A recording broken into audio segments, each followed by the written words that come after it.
کافی تعداد میں ایمبولینسز جو ہیں وہ عیدی کی یہاں سے روانہ ہوئی ہیں. مظاہرین جو ہے وہ ان کو بھگا دیا گیا ہے. بہت میسو آپریشن ہوا ہے.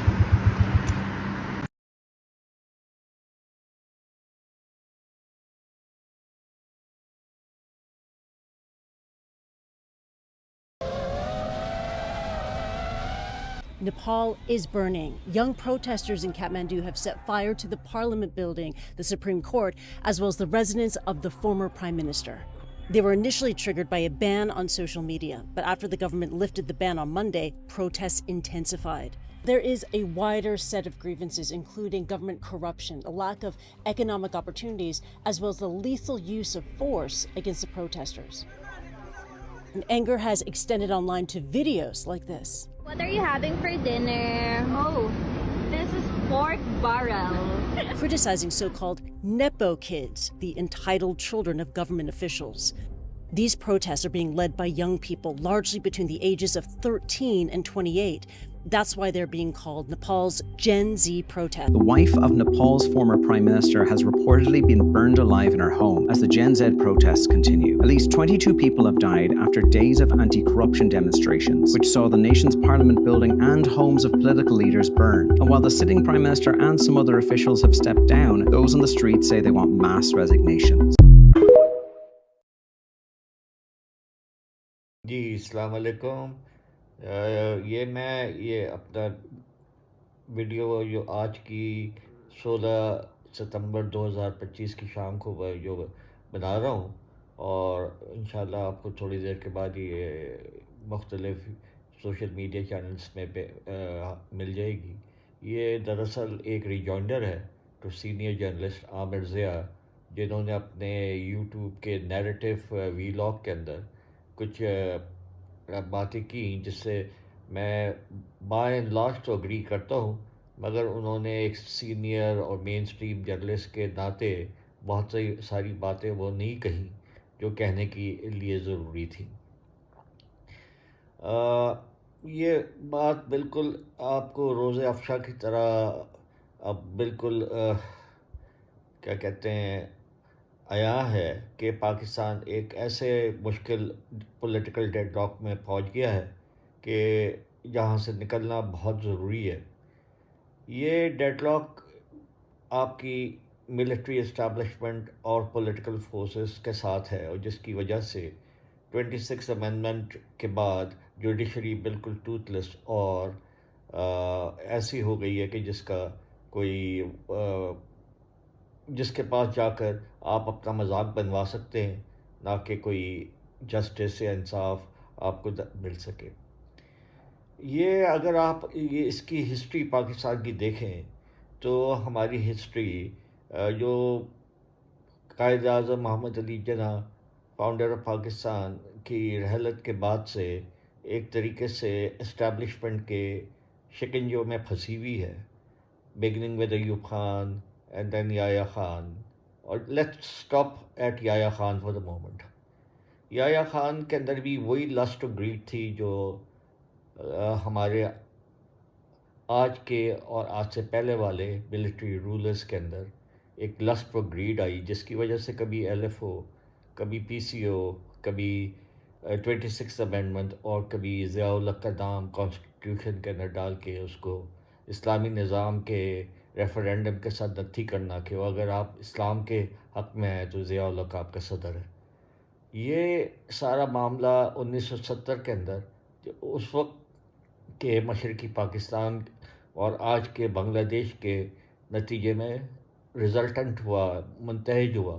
کیونکہ اگر حمود الرحمن کمیشن کی 4 سالہ کاوشوں کے بعد اگر جو report prime minister Zulfiqar Ali Bhutto کو دی گئی تھی اس کو پر عمل درآمد کر کے اس وقت جو بھی رسپانسبل لوگ تھے ان کو ایگزامپلری پنشمنٹ دے دی جاتی، تو آج یہ دن ہمیں دیکھنا نہیں پڑتا. کیونکہ لوگوں کو پتہ چلتا کہ اگر یہ آئین اور قانون کے دائرے سے باہر نکلتے ہیں تو کیا اس کا نتیجہ ہے اور آرٹیکل 6 کا کیا مطلب ہے. اب تو آرٹیکل 6 ایسے لگتا ہے کہ کوئی ایک فیری ٹیل ہے اور جو کبھی بھی استعمال نہیں ہوگا. وہاں سوائے یہ کہ کسی پولیٹیکل اپوننٹ کے اوپر ہی استعمال کر دیا جائے انفارچونیٹلی. یہ دیکھیں ہم نے کیا کیا ہے آج اپنے جیسے ہم نے مشرقی پاکستان کے عوام کو، بنگالیز کو 50,000 بنگالیز کو سلاٹر کیا، میسکر کیا، جس کے رزلٹ میں بیرونی قوتوں نے بھی فائدہ اٹھایا اور پاکستان 2 ٹکڑوں میں بٹ گیا. آج کا پاکستان کوئی مختلف صورتحال نہیں ہے. عامر ضیاء صاحب کہتے ہیں کہ آج کے پاکستان میں تحریک، نیپال والی تحریک نہیں چل سکتی، شاید نہ چل سکے کیونکہ بہت بڑا ملک ہے، 250 ملین پیپل اور spread over different nationalities and ethnic groups from one end of the Himalayas to the shores of the Arabian Sea. Having said that, مگر آپ یہ ذرا خیال رکھیں کہ بلوچستان میں کیا ہو رہا ہے. مہارنگ بلوچ کو آپ آرٹیکل 100 ہونے کے باوجود، جس کے اندر کہا گیا کہ رانگ فل کنفائنمنٹ میں نہیں رکھا جائے گا، اس کو اس طریقے سے ہم نے مہینوں اور اس کے ساتھیوں کو، BYC کے ساتھیوں کو جو جیل کے اندر ڈال کے رکھ دیا. اور اس کے جو ہمدرد اسلام آباد میں آئے تو کبھی ان کے اوپر ونٹر کی ڈیپتھ میں ٹھنڈا پانی مارا جاتا تھا، اور کبھی گرفتار کر کے پولیس کے تھانوں میں، اور کبھی گرمی کے اندر ان کے چھت کے اوپر، سر کے اوپر سے کیا کہتے ہیں، یوننگ تک ہٹا دی جائے تاکہ وہ گرمی کے اندر باہر دھوپ کے اندر بیٹھیں. اس سے نتیجہ کیا نکلے گا؟ نتیجہ جو ایک طریقے سے ایک ہیٹریڈ اور جو ایک تعطل ہے پاکستانی پالیٹکس میں اور بڑھے گا.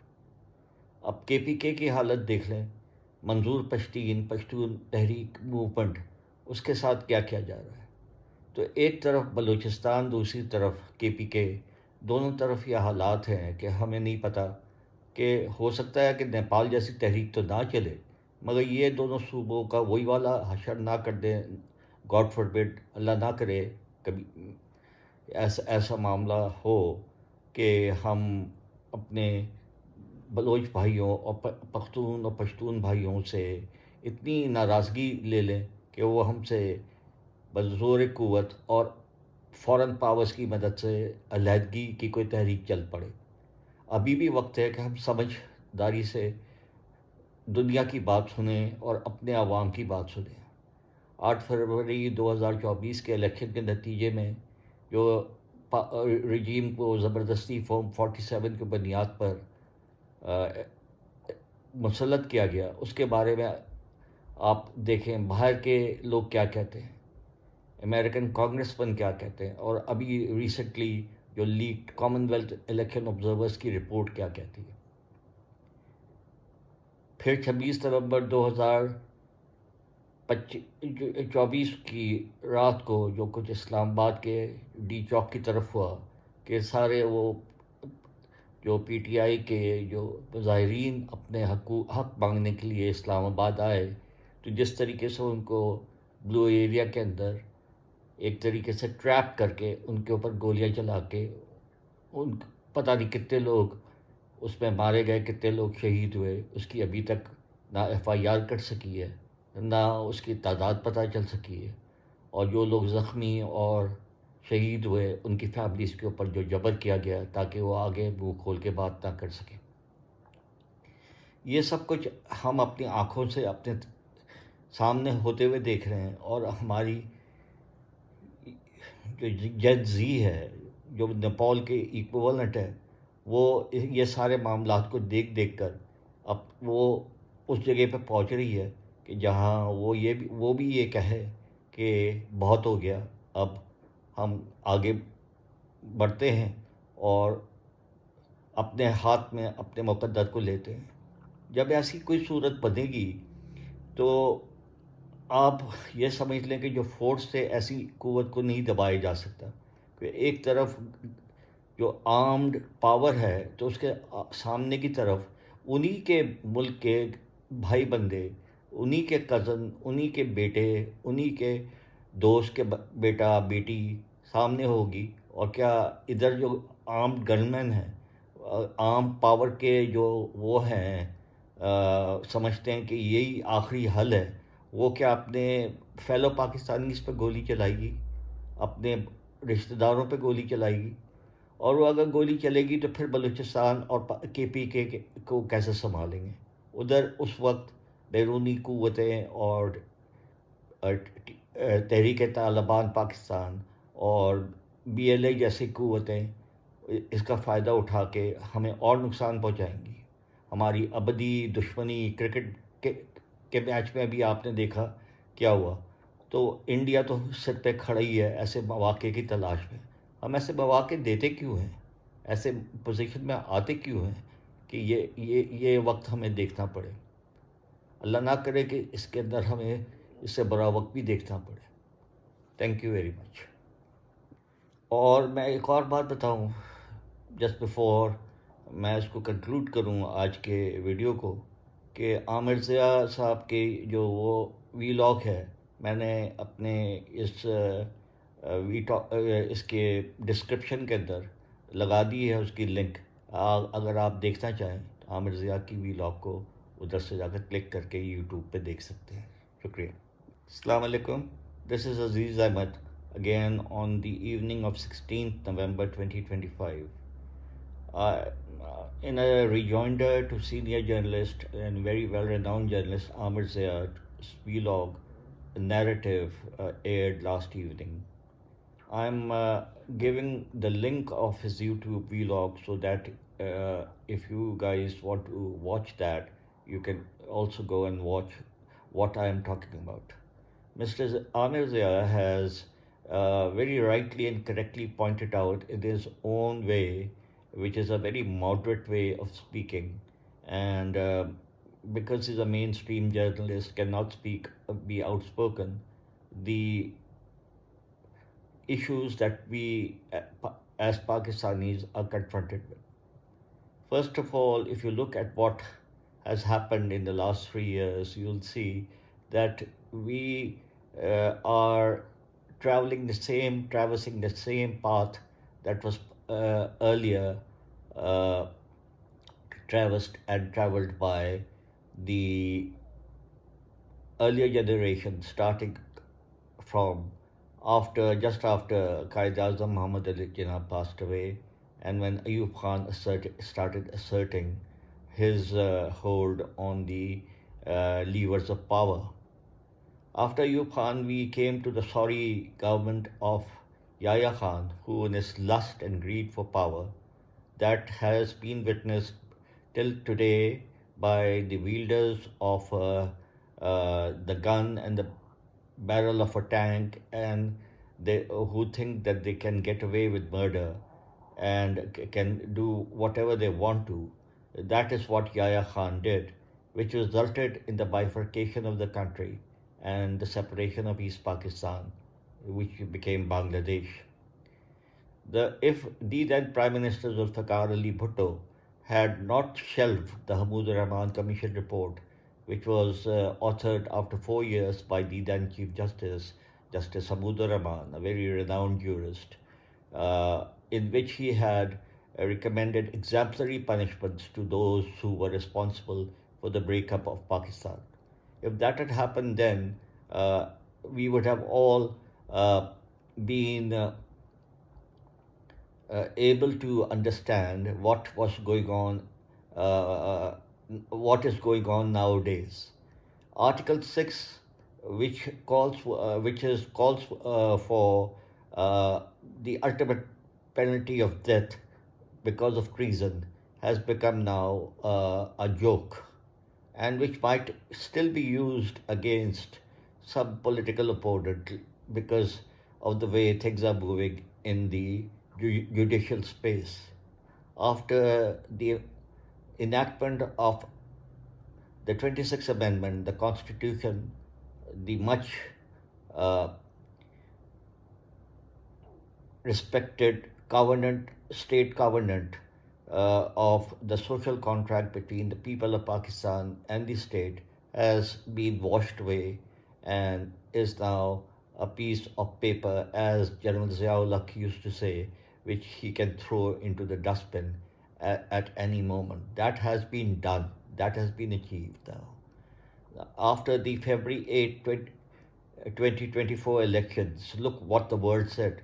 Look what the US congressman said. Look what an ex-Prime Minister Cameron of the UK said about the sanctity of the elections, and what we did to the electoral process by going through to the the Form 47 way.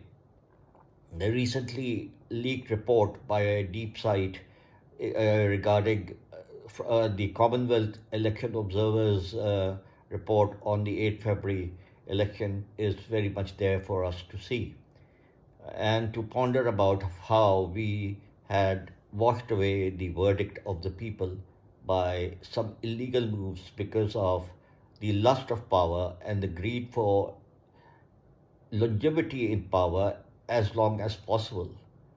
And now, coming back to the present situation of the two provinces, the Balochistan province and the KPK province.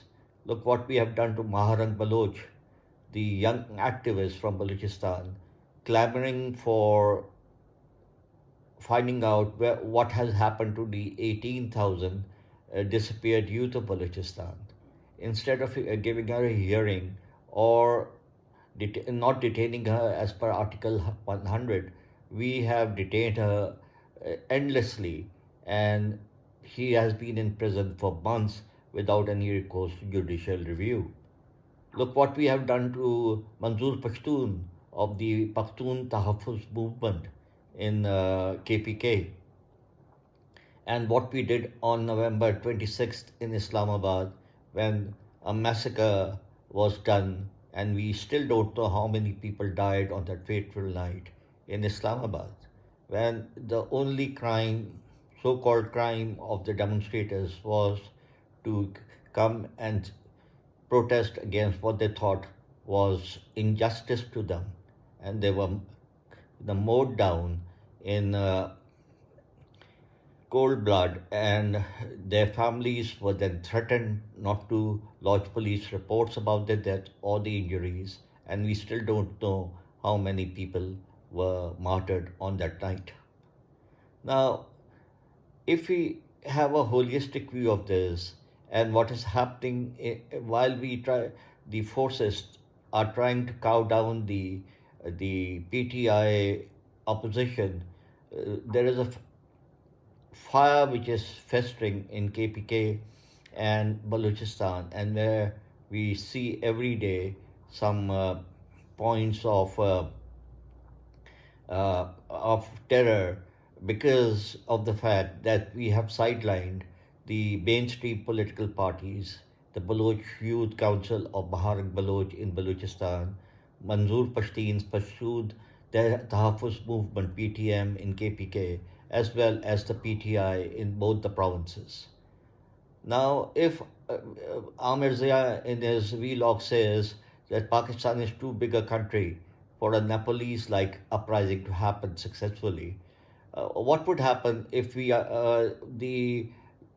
our Gen Z generation confronts the armed forces? They might not succeed as in Kathmandu because of the overwhelming firepower in the hands of those who have access to that firepower. But there might be a confrontation, and while that happens, the two festering wounds of Pakistan and Balochistan and KPK might erupt, and then we have our arch enemy India, who cannot even win a cricket match in dignity and decency, always there to take advantage of the situation, as it did with the Mukti Bahini in Bangladesh. Now they have the BLA, the Baloch Liberation Army, and the Taliban Pakistan TTP in KPK, who can take advantage of any unrest and the sidelining of the mainstream political forces who still want to abide by the rule of law and the Constitution of Pakistan and the state of Pakistan. I think it is high time that people understand what they are going into and not go forward with more of this and try to find a way where all the mainstream political parties can come back and we can have fresh elections and under a transparent uh, administration which is acceptable to all, and the results of that elections are honored, and the rule and the right to choose the rulers and the policies, the manifestos of the political parties is restored back to the people. Otherwise, we are headed for another disaster as in 1970. God forbid.